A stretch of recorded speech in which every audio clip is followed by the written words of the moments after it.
بسم اللہ الرحمن الرحیم۔ السلام علیکم۔ مورل سٹوری یوٹیوب چینل پہ خوش آمدید کہتے ہیں۔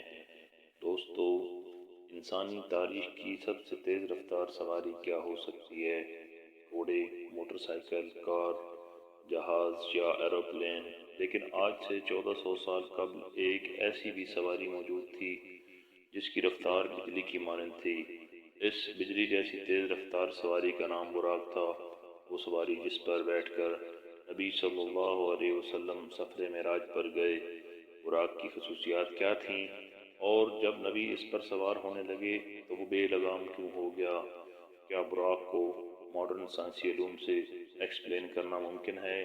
واقعہ معراج تاریخی انسان کا ایک ایسا حیرت انگیز اور انوکھا واقعہ ہے جس کی تفصیلات پر انسانی عقل حیران رہ جاتی ہے۔ اگر انبیاء کرام کی تاریخ کو دیکھا جائے تو معلوم ہوتا ہے کہ اللہ نے اپنے برگزیدہ رسولوں اور نبیوں کے ہاتھوں سے مختلف معجزات ظاہر کیے ہیں۔ ہر نبی کو اپنے عہد، زمانے اور علاقے کے معجزات سے نوازا گیا تھا تاکہ ان کی امتوں پر حق واضح ہو جائے۔ مثلا حضرت موسیٰ علیہ السلام کی امت کیونکہ جادو میں کمال رکھتی تھی، اس لیے خالق کائنات نے بھی اپنے نبی کو جادو کے ان کمالات کا توڑ کرنے کے لیے معجزات عطا کیے۔ اسی طرح حضرت عیسیٰ علیہ السلام کے دور میں ان کے کمالات میں طب کا بڑا چرچا تھا، لہذا حضرت عیسیٰ علیہ السلام کوڑ کے مریضوں، انتوں، یہاں تک کہ مردوں کو بھی زندہ کر دینے کی قدرت سے فیض یاب تھے۔ جب خاتم الانبیاء حضرت محمد صلی اللہ علیہ وسلم اس کائنات میں تشریف لائے تو اللہ تعالیٰ کو معلوم تھا کہ امت محمدیہ چاند پر قدم رکھے گی اور ستاروں پر کمندیں ڈالے گی، لہذا اللہ نے اپنے محبوب کو مکان و زمان یعنی ٹائم اینڈ سپیس کے اصولوں اور وسعتوں سے نکال کر اپنے قرب کا اعزاز بخشا جس کا گمان بھی عقل انسانی میں نہیں آ سکتا تھا۔ تمام انبیاء کرام کے معجزات ایک طرف اور حضور کا معجزہ معراج ایک طرف، تمام معجزات مل کر بھی معجزہ معراج کے درجے کو نہیں پہنچ سکتے۔ واقعہ معراج ہجرت سے 1 یا 2 سال پہلے پیش آیا۔ اس وقت ہمارے پیارے نبی محمد صلی اللہ علیہ وسلم کی عمر مبارک 52 سال تھی اور یہ 27 رجب کی شب کا واقعہ تھا، لہذا حضرت مالک بن سے مروی ہے کہ خود رسول اللہ صلی اللہ علیہ وسلم نے فرمایا کہ میں نیند اور بیداری کے درمیانی کیفیت میں تھا جب میرے پاس ایک فرشتہ آیا، اس نے میرا سینہ چیرا، پھر میرے دل کو نکال کر غسل دیا اور اسے دوبارہ اندر رکھ دیا۔ پھر ایک سواری لائی گئی جو خچر سے چھوٹی اور گوشت دراز سے بڑی تھی، اس کا رنگ سفید تھا، اسے براق کہا جاتا تھا، بس مجھے اس پر سوار کرایا گیا۔ روایت ہے کہ حضور براق پر سوار ہو کر بیت المقدس پہنچے تو براق سے نیچے اترے اور اس کے لگام کو اس ستون کے ساتھ باندھ دیا جس کے ساتھ انبیاء کرام اپنی سواریوں کی لگام باندھتے تھے۔ اس کے بعد نبی صلی اللہ علیہ وسلم مسجد اقصیٰ میں داخل ہو گئے۔ مسجد اقصیٰ میں حضرت آدم علیہ السلام سے لے کر حضرت عیسیٰ علیہ السلام تک پیدا ہونے والے تمام انبیاء کرام آپ کے منتظر تھے، لہذا حضور وہاں تشریف لائے اور تمام نبیوں کی امامت کی اور نماز ادا کی۔ نماز سے فارغ ہونے کے بعد آپ دوبارہ براق پر سوار ہو کر آسمانی سفر پر روانہ ہو گئے۔ حضور نے براق پر سوار ہو کر 7 آسمانوں کا سفر کیا جہاں کچھ انبیاء کرام سے آپ کی ملاقات بھی ہوئی۔ پھر حضرت جبرائیل امین نے آپ کو جنت اور جہنم کے کچھ مناظر دکھائے اور پھر آپ اس سفر میں کائنات کی آخری حد سے بھی باہر سدرۃ المنتہا تک پہنچے جہاں آپ اللہ تعالیٰ سے ہم کلام ہوئے۔ امت محمدیہ کے لیے روزانہ 5 نمازیں فرض کی گئی، شرک کے سوا تمام گناہوں کی معافی کا امکان بتایا گیا اور سورہ بقرہ کی آخری 2 آیات آپ کو تعلیم فرما گئیں۔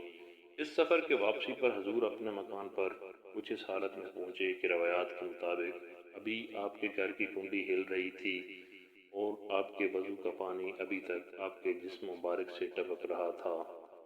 معراج کے اس واقعے کو اللہ نے انتہائی تفصیل کے ساتھ قرآن مجید کی سورۃ اسرا میں یوں بیان کیا ہے: پاک ہے وہ رات جس نے راتوں رات اپنے بندے کو مسجد حرام سے مسجد اقصیٰ تک سیر کروائی، جس کے ارد گرد ہم نے برکت رکھی ہے تاکہ ہم اسے اپنی کچھ نشانیاں سننے والا دیکھنے والا ہے۔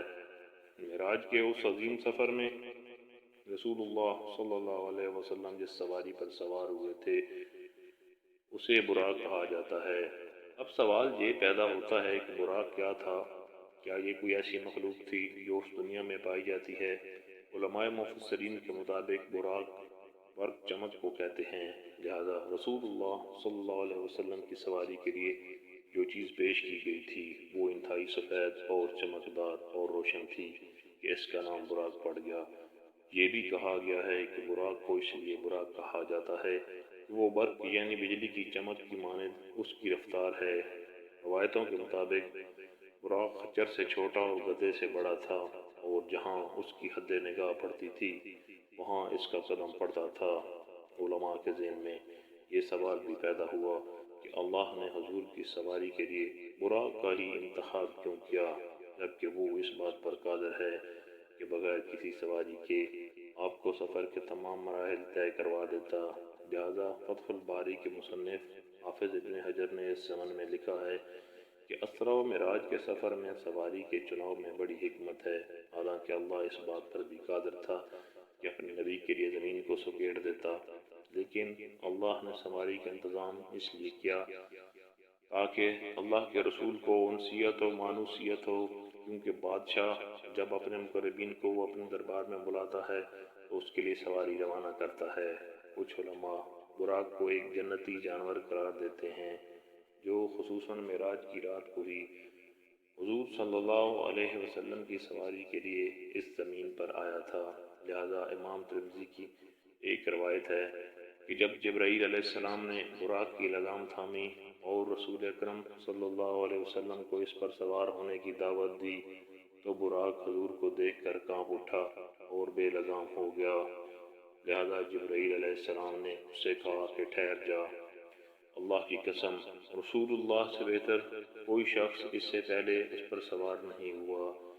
لہذا جب تاجدار کائنات محمد صلی اللہ علیہ وسلم براق پر سوار ہوئے تو وہ پرت و مسرت سے ناچنے لگا کہ آج اس عظیم شخصیت کی سواری ہونے کا لاجواب اعزاز حاصل ہو رہا ہے۔ بعض علماء نے یہ بھی لکھا ہے کہ براق کا چہرہ انسانی چہرے کی مانند ہے اور انسان کی طرح سننے اور سمجھنے کی صلاحیت بھی رکھتا ہے، لیکن قرون وسط یعنی خصوصاً بنو امیہ اور بنو عباس کے دور حکومت کے مسلمان فنکاروں، شاعروں اور مصوروں نے جس طرح براق کی تصویر کشی کی ہے اس کا کوئی ثبوت قرآن و سنت یا تاریخ کی کسی بھی کتاب میں موجود نہیں ہے۔ ان پینٹنگز میں عام طور پر براق کو ایک ایسے محفوظ الفطرت گھوڑے جیسا بنایا گیا جس کے سر کی جگہ ایک عورت کا چہرہ دکھایا جاتا ہے۔ ایسی کوئی دلیل اسلامی روایات سے تو نہیں ملتی، البتہ دوسرے مذاہب اور قوموں میں اس طرح کی دیویوں کی خیالی تصویر ملتی ہے، اور ممکن ہو کہ اجمی مسلمانوں نے انہی تصویروں سے متاثر ہو کر انہیں براق پر جذبہ کر دیا ہے۔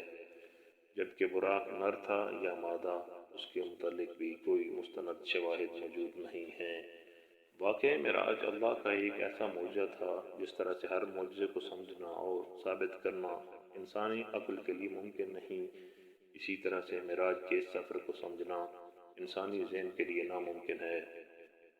لیکن جدید فزکس نے گزشتہ صدیوں میں ایسا نظریہ پیش کیا ہے جو قابل ترین غور ہے، جو صدی کا سب سے بڑا سائنسدان مانا جاتا ہے۔ اس کی تھیوری آف ریلیٹیوٹی جدید فزکس کی بنیاد ہے۔ آئنسٹائن نے اس تھیوری میں بتایا ہے کہ اس کائنات میں ٹائم تمام مقامات اور لوگوں کے لیے اسٹیٹک نہیں بلکہ مختلف ہوتی ہے، اور یہ مقامات کے اعتبار سے بدل سکتی ہے۔ لہذا اگر کوئی شخص اس کائنات میں روشنی کی رفتار سے سفر کر پائے تو اس کے لیے ٹائم رک جائے گا۔ سفر چند لمحوں میں ہی طے کر لیا تھا، جسے آج اس نے ایک مثال پیش کیا کہ اگر کوئی شخص ایک ایسی سواری میں سفر کر رہا ہو جس کی رفتار لائٹ یعنی روشنی کے برابر ہو تو اس کے لیے وقت تھم جائے گا، اور جب وہ شخص کئی سالوں بعد اس زمین پر واپس آئے گا تو یہاں کچھ ہی سیکنڈ گزرے ہوں گے۔ وقت کے اسی فرق کو فزکس میں ٹائم ڈیلیشن کہتے ہیں۔ اس سائنسی ٹرم کو سمجھنا سفر معراج اور براق کو سمجھنے کے لیے بہت ضروری ہے، کیونکہ براق کی رفتار بھی روشنی یعنی براق کی رفتار کے برابر تھی، اسی وجہ سے اس سواری کا نام براق تھا۔ لہذا آپ صلی اللہ علیہ وسلم جب اس رفتار سے سفر معراج کرنے کے بعد واپس تشریف لائے تو وقت بالکل نہیں گزرا تھا اور آپ نے کئی سالوں کا سفر چند لمحوں میں ہی طے کر لیا تھا، جسے آج 21ویں صدی کی سائنس ٹائم ڈائلیشن کی شکل میں تسلیم کرتی ہے۔ لیکن آج بھی انسان سپیس ٹیکنالوجی میں اتنا آگے نہیں بڑھا کہ ہر سوال کا جواب سائنس کی بنیادوں پر دے سکے۔ مثال کے طور پر اگر کوئی شخص لائٹ کی سپیڈ سے ٹریول کرتا ہے تو اس کا جسم ماس لیس ہو جاتا ہے اور اسے انفائنائٹ انرجی کی ضرورت ہوتی ہے، جو بظاہر انسانوں کے لیے ناممکن ہے، لیکن اللہ کی ذات کے لیے نہیں، کیونکہ وہ ہر چیز پر قادر ہے۔ لہذا اس رات اللہ نے نبی صلی اللہ علیہ وسلم کے جسم مبارک کو اس سفر کے لیے وہ عظیم قوت بخشی تھی۔ واقعہ معراج حضور کا ایک دائمی معجزہ ہے، جس کی حقانیت اور سچائی نئے نئے سائنسی انکشافات کے ساتھ واضح ہوتی جائے گی۔ جیسا کہ کسی شاعر نے کہا ہے کہ پھیلائے ہوئے گوشہ دامن تجسس، سائنس محمد کا پتہ پوچھ رہی ہے، صلی اللہ علیہ وآلہ وسلم۔